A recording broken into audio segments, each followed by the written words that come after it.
Hello, Georgia. It's wonderful to meet you. Share with us the story because I know this is your story. So can you tell us the journey of the story? So the film is based on my real life, very, very challenging coming out as a trans woman to my gay cis husband of 30 years. And it is a story that is obviously very close to my heart because it's my own. And my wonderful, darling friend and sister, Kelley, the brilliant director, who was here with us tonight, had the idea of making this story a short film to reintroduce me as an actor to the world and to introduce me to Hollywood, quite frankly, with this beautiful personal film. It's your personal story, so I'm sure there are moments in this film that might have been challenging. How did you balance that, knowing that you had to give all of yourself into this project? You're right to ask me that question. It was the hardest thing I've ever done, the most challenging, and also so daunting and scary because when I arrived on set for the first day of shooting, I didn't know whether I could trust my acting abilities still because I hadn't ever acted in my real gender. So it was quite a journey to come out. And then I came to set and didn't know. I just didn't know. I had a huge career in Europe in my pretend gender, but I didn't know. And then my first day of acting was daunting, to say the least.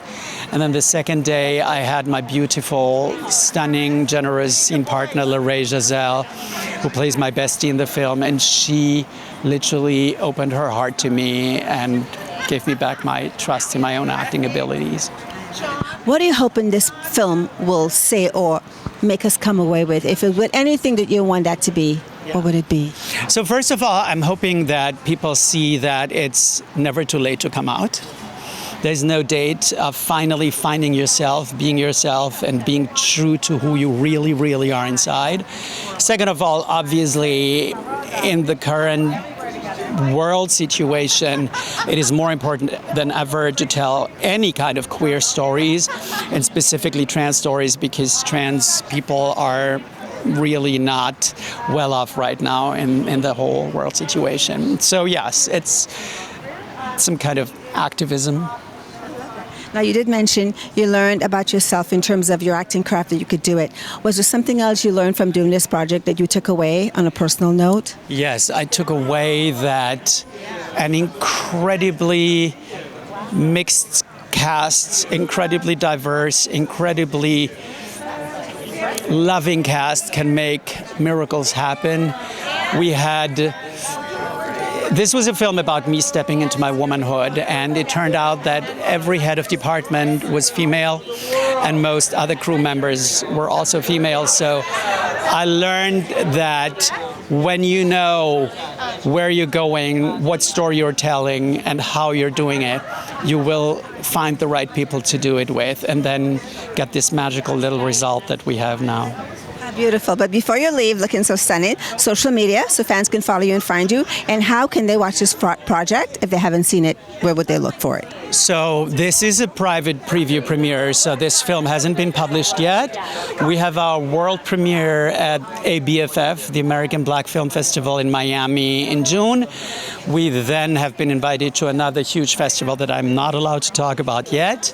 So we're starting our festival run, which usually takes about a year. And then we will be published on either the streaming services or maybe just Vimeo, but the film will be seen.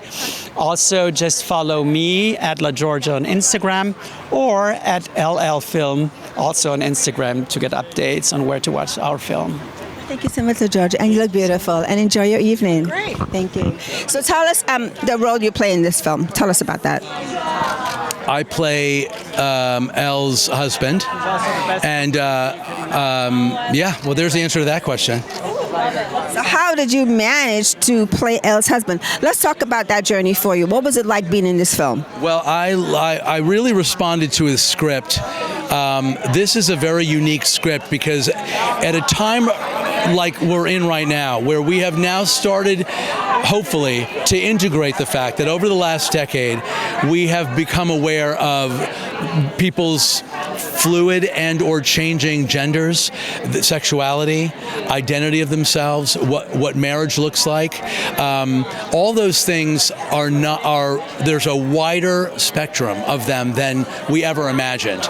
And now we're at a place where we can look at what a long-term gay marriage looks like when suddenly, after all these years, one of them has to speak their truth and say, I don't feel like I've ever been in my right body. And the transition of a man into a woman for two gay men who have been together and married for a very long time was a story I've never heard before. I'm in a long-term gay marriage. I had never imagined, like, what would I do if after 30 years and raising two kids, my husband told me, like, I have to tell you, I think I've always been a woman and I'm a woman. Does it now mean that we're a straight couple because I'm a man now married to a woman? Like, how does it change the way we define ourselves and our marriage? And how much are we willing to accept? Where's the line? And so I found it really exciting to be part of a very small story. That's what a great thing about a short film is, that you don't have to tell the story of forever. You tell the story of a moment in this marriage when something happened and it will impact the rest of their marriage. And we don't necessarily need to know all the answers, but we have to know what happened and how it impacted both of these people, and hopefully make the audience understand deeply both points of view without demonizing one or the other. And so I felt like Kelley did an amazing job, and Georgia too, in embracing a moment in a marriage that we had never seen before. Well, I think you may have answered my question I'm going to ask you now. So what did you come away with doing this film? What did you take away? What did you learn? You know, I was able to live inside the body of a man who was with someone for a very long time. And we all like to believe that we fall in love with the person, that the rest of it doesn't matter. Those are words, right? They're all words. But when you have to feel it, really feel it, like I don't. And so I walked away having sort of been on the journey with rage. Like, this can't be happening, and this is not what I signed up for, and this is not going to, I can't do this. I cannot do this. And I connected to that. I connected to that because I felt like I'm not sure I could. But then to come around the other side and be like, wait a minute, in time, with time, could I? And allowing myself to experience what taking a beat and speculating where is the line, and can we push ourselves a little bit further than what we ever thought possible? And I feel like I walked away with the belief that I could, more than I thought. It feels like you had a self-discovery moment, which is fantastic. I did. I'm not encouraging my husband to transition in any way, shape, or form, nor do I have those impulses, but I feel like I understood more deeply what those words, you fall in love with a person, not the gender, all that stuff, what that really means. And I think, again, we only know what it feels like to be inside of that person and inside of that marriage. But I felt like this was an opportunity to experience that. Wonderful. But before you leave the carpet, social media, so fans can follow you, find you, and... Yes. At Dan Bucatinsky on everything. At official Dan Bucatinsky, I think, on TikTok, and at Dan Bucatinsky on all the others. Well, Dan, thank you so much. Very insightful words you shared with us, and congratulations. All right. Thank you so much. Well, first of all, how did you come to be involved in the project? So Georgia and I met when my short film it just won the Student Academy Award out of USC, and it was in consideration for the 91st Academy Awards. So we met out while I was campaigning, and she was not Georgia yet. But when I met her, I always knew she was Georgia. And so when she finally did decide to step into her truth, I was so happy because I felt like I always saw her, and it wasn't hard to call her what she is, and that's just a beautiful goddess. But we are in Hollywood, and she is an actress, and she wasn't getting the roles that she was going out for, and so she was telling me one day that she was very upset and down about not getting a role that she thought she would. And I said, well, we got to tell our own stories. We've got to make our own things instead of waiting for people to give you permission to choose you. And then so I suggested that we tell her story, how she transitioned, how her husband, Nicky, who is so supportive of her now, but initially it wasn't easy, because when you're together for 30 years and somebody makes a drastic change, even though, is it really a change? It's who they were, but still, it's something that a lot of people in your circle or her circle would have to adjust to, and her husband, Nicky, certainly had to, but he's so beautiful now. He's the one who helped support this film be made, and so he loves her to pieces, and I'm just glad that I was able to be the sister in her life to say, it's your turn, and let's take the reins and not wait for someone to choose you. Let's choose ourselves. I choose you, Georgia. As a director, you have a visual picture in your mind. Yeah. How did you decide on your cinematographer, and what was the shape that you were trying to present to the audience? Well, our cinematographer, Audrey, out of AFI, she is phenomenal, French photographer. So yes, the French. La Georgia is from Belgium, and she gained her fame in Germany on a television series out there that was the Ugly Betty version in Germany.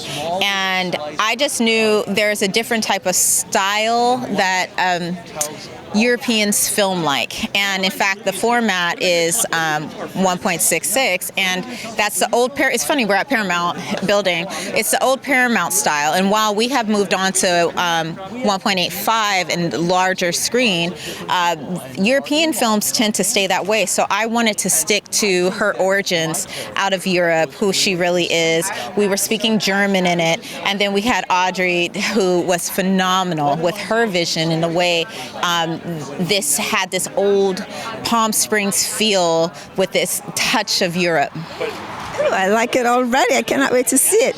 Before we let you leave and join your guest, how do we follow you on social media and know more about your journey? Absolutely. You can find me at I am Kelley, Kelley, Kali. Kali like cauliflower. And you can hit me up if you have questions. I'm very active on social media, and that is the best way to reach me. And one more quick question, which I fibbed. I didn't say I was going to ask you another one, but I am now. What are you hoping that the audience will take away? If there's one thing for you that would be important, what would that be? I would like for the audience to take away that it is okay to be you. It's okay to take that leap, to jump out there, even when the world doesn't seem like it's ready for you. You have to be ready for you, and the world will adjust. But if you sit and adjust to the world, it's not going to be a happy life. So if you want to live that life, you've got to step into who you are, and everything will adjust around. Very wise words for everyone of any gender. Yes. Be who you are. Thank you so much, and congratulations. Thank you for being here. We really appreciate you. What was it like doing this short film? I mean, this was such a beautiful experience. It came at the right time for me. I needed a reminder as to why I'm an actor. I'm committed to the trans agenda, and so I think that trans stories are portals for an untethered becoming. And so being able to be a part of a story that also wasn't a neat narrative, it allowed us to be in the contradictions, to be in the resistance and negotiation. I thought it was smart, it's beautiful, it's brilliant. So I had a great time. What's the one thing you want people to take away watching this film? One thing I want people to take away, I think what I was saying earlier is that a becoming isn't neat. It's not clean. It's rough. It's contradictory. As humans, we're a contradiction. And that love is always a negotiation and a constant back and forth. It's not going to be neat. It's always waking up and choosing each and every day and every single moment, and acknowledging when things are hard and when you want to give up, but also when you're committed. And so I think you could take that away from this film. And it's a personal story. And when you're doing things like this, were there moments in this film that put you in a place of strong emotion and you had to figure out how to handle all that? I think there was a particular scene where I had to give Elle some encouragement to not only face her husband, but face herself. Choosing yourself, we like to say, is easy, and it's very difficult. And you have to wake up every single day and choose yourself knowing that the world is going to come against you. But the thing that you can do is lean on the people who love you. And I think that moment, allowing Elle, or Georgia, who plays Elle, giving her a moment to embrace the vulnerability and the fear, and to let her know it's okay. You have your people. That was a really tender moment for me. Yeah. There's nothing like having good friends around you to help support you in trying times. But before you leave, social media, so we can follow you and find out about your journey. Yeah, you can follow me on at the Jazelle, TheBaeJazelle on all social. And of course, we're looking forward to that fragrance, correct? Yes, yes. Allure, watch out. Watch out, folks. L'Oreal. I want my bottle like right now. Go and get it done. Get it done. Let me copyright it first. Yeah. Well, thank you so much. You look amazing, and go have a great time. Thank you so much. You have a great day. It is wonderful to see you, and you are such an important factor in the independent world of filmmaking. What does it mean for you to be here tonight? This means a lot to me. Kelley is one of the most important film directors that we've ever met. An alumni of HollyShorts and a dear friend. And I'm excited to see the film. And La Georgia is also a force. So here we go. In Neuehouse, couldn't be any better. Got to support.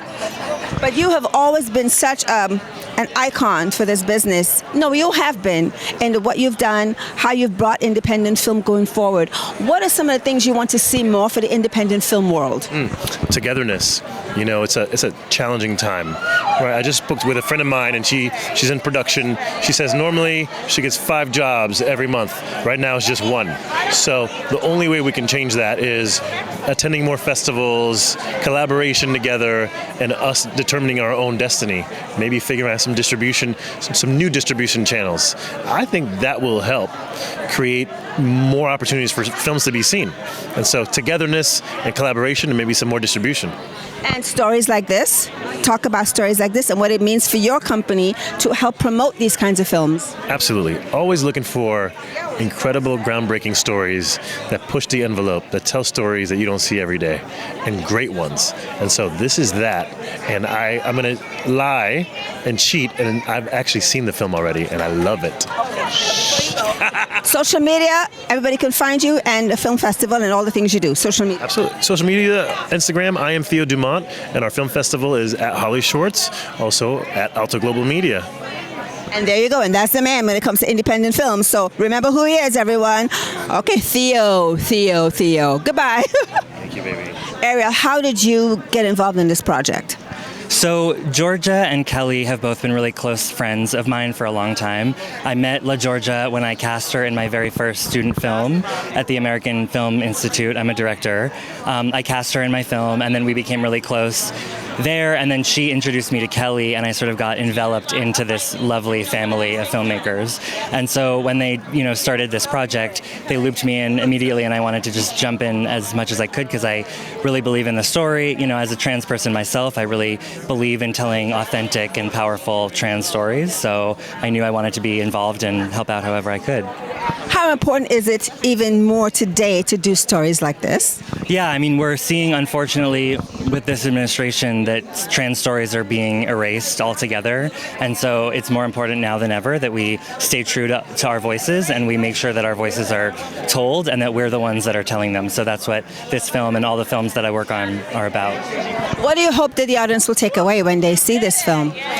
I hope that this film, if nothing else, helps to humanize trans people. I think a lot of the problem of what happens with trans folks in the media is that we're not seen as real complex humans with our own unique struggles. And so I just hope that this film helps bring awareness to the humanity of trans experience and the complexity of the trans experience. You can describe this short film in 3 words. How would you describe it? Evocative, compelling, and transformative. I like those 3 words. That's wonderful. So how do we follow you on social media? So all of my social media can be found on my website, which is just arielmahler.com, or through Instagram at Ariel Mahler. So Ariel like the mermaid, Mahler like the composer, and that's me. Well, there you go, and that's Ariel. So thank you so much, and congratulations. Thank you so much. All right. Lovely to meet you. Thank you. John, tonight is an important night. What brings you out here tonight? This is kind of exciting. I kind of know some people, and I'm going to get to know some of the folks involved. I'm really excited for them. I think we need this. We need people in some of the more independent areas. It's life. It's our country. It's our people. And there's a bunch of just wonderful folks right here, right now. Just this self-respect, for being able to come together as people are. I love it. It helps a lot of people, too. And you have been in this business a very long time, so you've seen how the world, the industry's changed. What are your thoughts on the change in pattern for this industry going forward?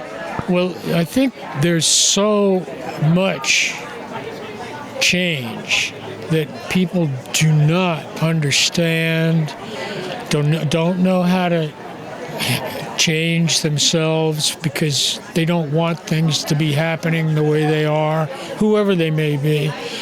This is a time of real acceptance, patience. I believe we have a lot of good people in this country. Power can sometimes really not help. We need cooperation and sincere acceptance of each other and the world. I mean, Mother Nature will take us out, if we're not careful. So there's a lot of good spiritual need in our world now. Not too much of the extremism. We don't need that. More of the compassion and a little acceptance. It's like raising a kid. Sometimes you gotta listen. And you have to listen, and there it is. John, thank you so much for being here tonight and supporting, and it's good to see you. Good to see you. All right. Yeah.